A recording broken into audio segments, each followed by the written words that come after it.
all starts with something magnificent. Greetings, my friend. What the heck is this? It's a loose definition of the word begonia. I thought begonias were flowers. No, you're thinking of begonia. This is begonia. They're two different words. Oh, I get it. I was just stunned by how boring this intro is. Hey, come on. Sometimes I have a hard time coming up with ideas, man. Cut me some slack. Sometimes. Oh, stop it. We're trapped inside a movie theater that's getting sucked into a black hole, and you're having a hard time coming up with stuff that's more entertaining than the definition of begonia? No, Clippy, no.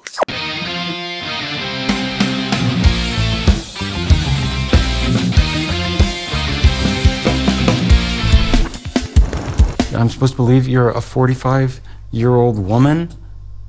Human woman? I mean, I follow a very strict reverse aging diet and therapy program. Oh, hi there. My name is Prostetnic Vogon Jeffs, and in this video we're talking about the 2025 misanthropic black comedy, Bugonia.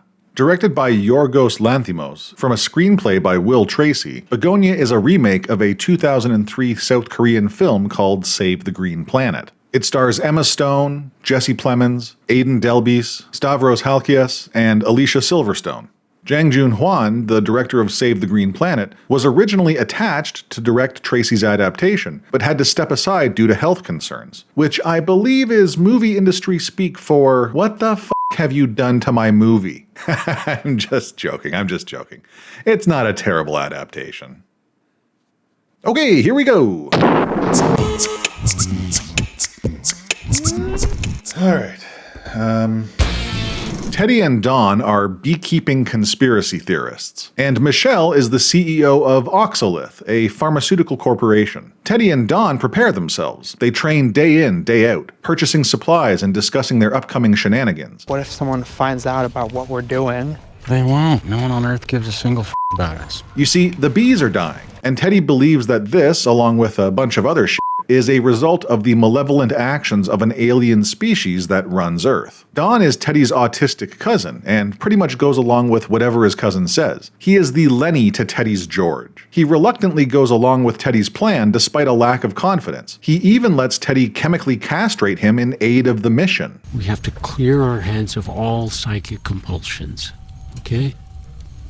What does that mean? The more of that filler we have jamming up our neurons, the bigger advantage it will have over us. On the other side of the tracks, Michelle is your typical diversity-pushing, optics-optimizing, double-speaking CEO. We need to find the next generation of diverse engineers, diverse biologists, diverse doctors, because it's not just diverse employees, it's diverse thinking. It's too many diverses, Chris. I'm going diverse, like bada. It is diversity training. Yeah, but it's too many, Chris. Can we try to diversify the language a little bit? She is also Teddy and Dawn's target. Believing that Michelle is an alien, the duo ambush her as she returns home from work. After a brief struggle and chase, the pharma CEO is subdued and abducted. Her head is shaved, and Teddy and Dawn apply antihistamine cream to her entire body. Why are we doing this? Antihistamine reacts to the neurotransmitters in its nervous system and weakens it. Michelle wakes up in their basement, initially confused by her predicament. Where's my hair? Your hair has been destroyed. You shaved off my hair? Yes. She tries to intimidate the two men into letting her go. But Teddy isn't intimidated. He doesn't believe anything Michelle says. He's convinced that she is a high-ranking official in the Royal Andromedan Court, and she has aided her species in the techno-enslavement and the agro-corporate disintegration of planet Earth. You killed my family. You killed my community. You killed my coworkers. You killed the bees. You should really appreciate how super professional I'm being right now by not gutting you. Teddy explains that he is using her to gain passage aboard her mothership during the upcoming lunar eclipse, at which time he will negotiate the Andromedan withdrawal from Earth with her emperor. Michelle denies she's an alien, obviously, but Teddy is convinced otherwise. He gives her the night to contemplate her position, and then he and his cousin head upstairs to celebrate their success. At dinner, Dawn empathizes with Teddy's as-of-yet unrevealed trauma. Wish I could fix everything that's been done to you. This is not about me, Dawn. Teddy gets uncomfortable and deflects because it's not time to deal with that aspect of his character. Oh wait, no. Okay, it's time. First flashback. It turns out Teddy's mom was also a conspiracy theorist, and she was sick with something. I don't even f***ing know what's in it. I just eat the poison they give me. They sell me the sickness, then they sell me the cure. Teddy removes syringes from her body and she begins to float. Hashtag symbolism. The following morning, Michelle is forced to reapply the antihistamine cream, and Teddy heads to work on his bike. Along the way, he's stopped by Casey, his former babysitter turned local police deputy. The conversation is awkward, and it's clear that Casey is trying to make amends for some past behavior. I know I wasn't always the best babysitter back in the day, but I do want you to be okay. We don't have time for that now. Teddy has to get to work. Maybe I'll stop by sometime. Yeah, I mean, I'm super busy right now, but yeah, maybe sometime later. All right. Cool. See ya. And while his job is somewhat ambiguous, something along the lines of a shipper-receiver or whatever, we can tell by the portrait in the break room that he works in some capacity for Michelle. Later, Teddy and Dawn visit with their prisoner. She's done what was asked of her and has recorded a confession, but Teddy isn't satisfied with her admission. This is a joke then? That's the best I could do. This is the best you could do? You didn't even say it in your own language. He thinks she's f***ing with him, and she is. She recorded the message but still won't admit that she's an alien. At the risk of repeating myself, I'm not an alien. Which infuriates Teddy. Michelle tries to psychoanalyze her captor, but he's able to see through it. He's clearly familiar with the same bullshit that she is, so her efforts are in vain. It's not until she corrects his grammar that his ego cracks. Shibboleths. You mean shibboleths? That's what I said. Sorry. I guess grammar is a false Andromedan construct as well. He loses his cool and nearly strikes her with a chair. Michelle continues in her effort to establish a dialogue. Don't call it a dialogue. This isn't Death of a Salesman. Okay, fine. She continues to try and talk her way out of the situation. But Teddy lays it all out. It's not about sex, it's not about power, it's not about money. The only thing he wants is her admission and compliance.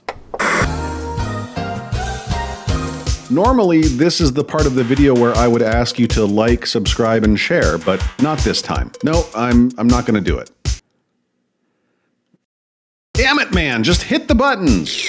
Teddy explains to Dawn how he interpreted YouTube videos to discover the existence of the Andromedans, and created a mock-up of their mothership using his laptop. Obviously, I've never been on the ship before, but I know enough to render it on my laptop. Okay, sure. And Dawn reveals that he's been feeling all sorts of messed up ever since his cousin chemically castrated him. I felt weird and crazy and sometimes sad. Have you felt that way too? It'll pass. I mean, maybe I'm misinterpreting the scene, but it also seems like the insinuation here is that Teddy, despite his big talk, may not have dosed himself with the same drugs he gave his cousin. Castration for thee, but not for me. Teddy and Dawn return to Michelle, who tries to come clean with sincerity. I am an alien. But once again, Teddy isn't buying what she's selling. So he tortures her with electricity. The experience disturbs Dawn, but is otherwise enlightening for Teddy, who now realizes he's dealing with Andromedan royalty. Alright, flashback number 2. Michelle, in her role as CEO of Oxalith, formally apologizes to a young Teddy. That's why I'm meeting all of the victims' families this week, to let them know we are going to do better. Maybe we take this experience to grow and to get this formula right. Who stands by silently, holding onto his comatose mother as she floats above him like a balloon. The medication that Teddy's mother was taking is responsible for her condition, and the Oxalith officials offer to pay all of her medical bills with all of the sincerity of, well, of a pharma company. This one's on us. And again, we're just so sorry. Please don't sue us. Teddy and Dawn release Michelle from the basement and make dinner for her. They discuss activism, ideologies, bees, and that's an important one, thematically. Teddy and Michelle share an interest in them, but for vastly different reasons. They do their duty, they build their worlds without complaint or piety or self-obsession. Which is why they're so easy to exploit, right? The conversation takes a quick turn towards species collapse and things go sour. You want the bees to be dying so that it can be my fault. Immunodeficiencies, changing habitats, genetic factors. Or sometimes a species just winds down. Winds down? Maybe something clicks in their heads and they just know the futility of the entire enterprise Michelle reveals that she remembers Teddy's mother and tries to paint the abduction as a personal vendetta for what happened to her. Enraged, Teddy lunges across the table and attacks Michelle, strangling her until she stabs him in the arm with a fork. Michelle gets the upper hand and Dawn is forced to step in and knock her out. While all of this is going down, Deputy Casey arrives at the house. He's got some questions about Michelle's disappearance. For starters, have you seen this car? But he's terrible at his job. Like, her car was spotted in the area and Teddy technically works for her, plus the whole thing with his mother. That alone should be enough to make Teddy a prime suspect. But I guess Deputy Casey is too guilt-ridden to think straight. Neither of them are specific on what happened, but clearly Deputy Casey did something pretty horrible to Teddy when they were younger. I know it was a long time ago, what I did to you, man. It's fine. No, it wasn't fine. It was wrong, but... Something so bad that it weighs on him regularly. I promise you, dude, I never, ever did that to anybody else. Just forget it. It's done. Teddy dismisses it and invites Deputy Casey outside to check out the apiary and get him out of the house. Concurrently, Dawn watches over Michelle in the basement. She tries to convince him to let her go, tries to pit him against his cousin. Just talk to me. No! Sit down and talk to me. Put the gun down. Just shut up, alien filth. Tries to intimidate and scare him. And it works. She convinces him, pressures the mentally unstable Dawn to give up. So he does. He turns the shotgun on himself and blows his head off. Deputy Casey hears the gunshot and Teddy jumps into action, throwing bees at the police officer's face. Oh, no, not the bees! Not the bees! Ah! Then bludgeoning him to death with a shovel. Oh, my eyes! My eyes! Ah! He returns to the basement and turns the shotgun on Michelle. She lowers the tension by calmly convincing Teddy that she has a cure for his mother. She has an Andromedan antidote hidden in a bottle of antifreeze in her car. So Teddy kneecaps Michelle before rushing out to get the antidote. That's for Dawn, you f***ing virus. He takes it to the hospital and secretly injects it into his mother's IV bag. And kills her.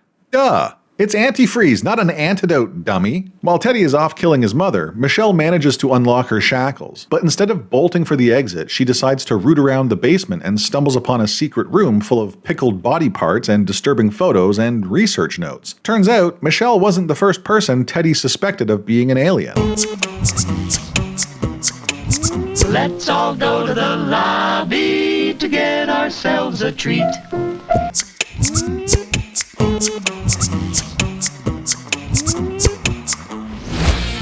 Teddy races back to his house, distraught from killing his mother and intent on killing Michelle. As he storms into the basement, she confronts him and tells him the truth about the Andromedans and their history on Earth. When her species first arrived, they spread a fatal virus to the planet, killing the dinosaurs. Stricken with grief, the Andromedans repopulated Earth with humanity. So he gave new life to this planet.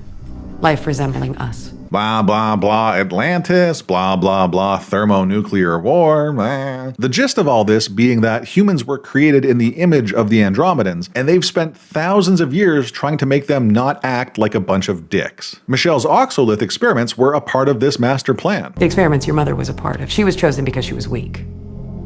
Because she was broken. But you killed her! You killed her! Teddy's worldview is upended. He believed the Andromedans were trying to kill humans. You came to kill us! Well, that's wrong. That's wrong, Teddy. But Michelle insists on the opposite. She convinces Teddy that her mothership has access to information that can actually save humanity. Perhaps even bring Dawn back from the dead. This is our destiny, Teddy Gatz. And the hour is almost upon us.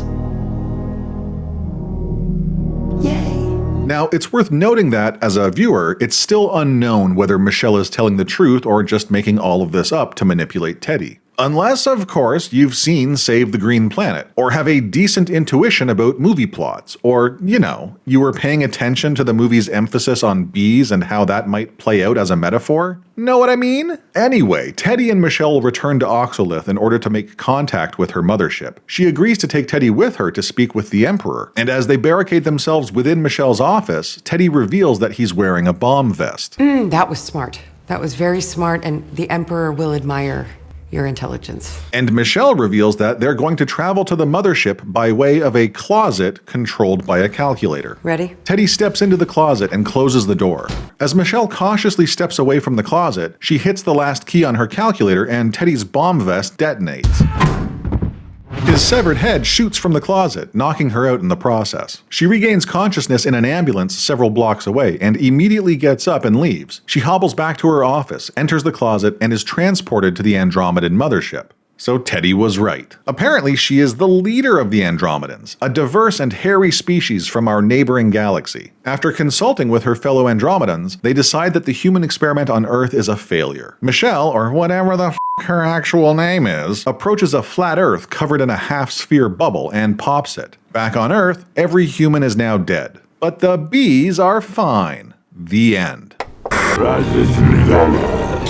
You know, watching Bugonia for the first time, I was impressed. Not overly impressed, not blown away, but I thought it was a well-shot, well-acted, Twilight Zone-esque production. And then I kept thinking about it, and then I watched it again.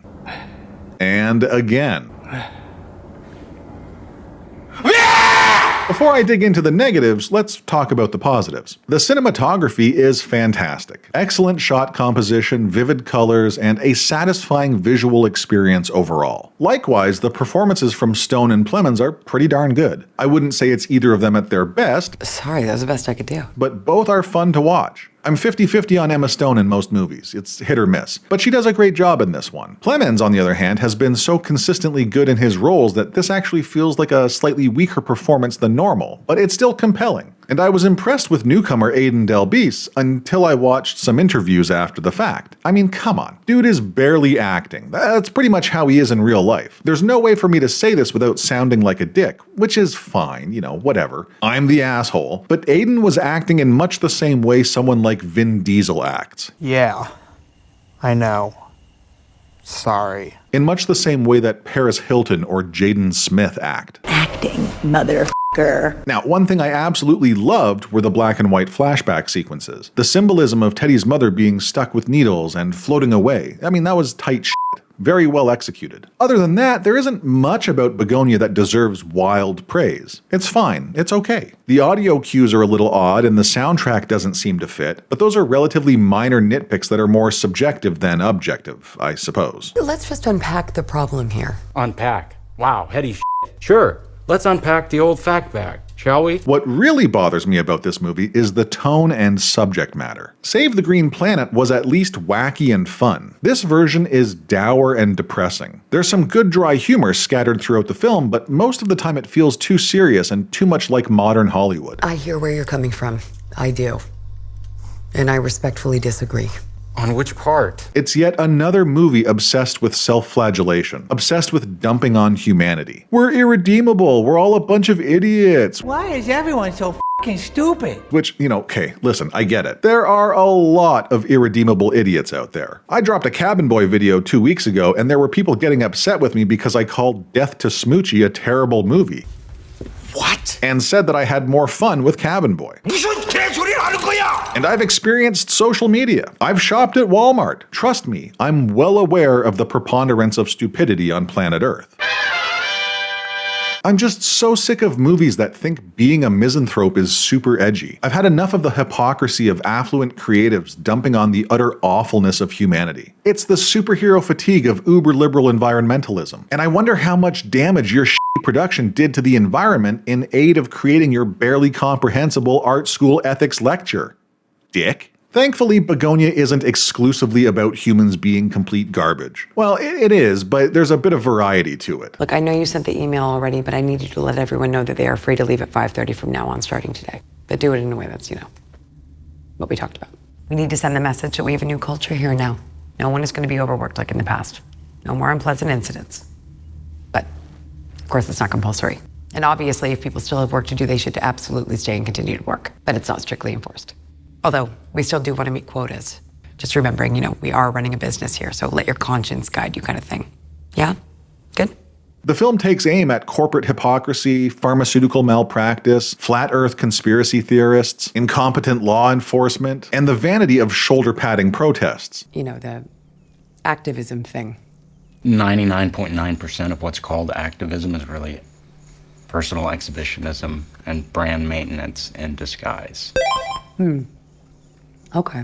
These are all things I can get on board with mocking, no doubt. The problem is that the movie is so obsessed with commenting on everything that it substantively comments on nothing. In effect, it feels like a movie that's only capable of taking surface-level pot shots at stationary targets. It's all style and very little substance. If the story had focused its disdain on one or two of the aforementioned subjects, it could have had bite. It could have left the audience with a more profound, eye-opening reaction. 하지만 너무 쉽게 단정 지으시는 거 아닙니까? Instead, it gives us everything but the kitchen sink and an ethereal feeling of disappointment. I'm not saying that Bugonia isn't worth checking out. I think a lot of folks will enjoy it for what it is. I also think it's one of those movies that's ambiguous enough to appeal to both sides of the political spectrum, to a certain extent. But I'm also not saying that it's required viewing. You could easily skip this one and be no worse for wear. Well, I wouldn't say that exactly. Well, I would say that exactly. Frankly, I'd recommend Save the Green Planet a dozen times over before Bugonia, if only because it's nowhere near as pompous or preachy. It's just good fun. That being said, I would wholeheartedly recommend this movie over the 2002 dog shit dumpster fire that is Death to Smoochie. Somebody toss me a beach towel, because my head is swimming. What's up?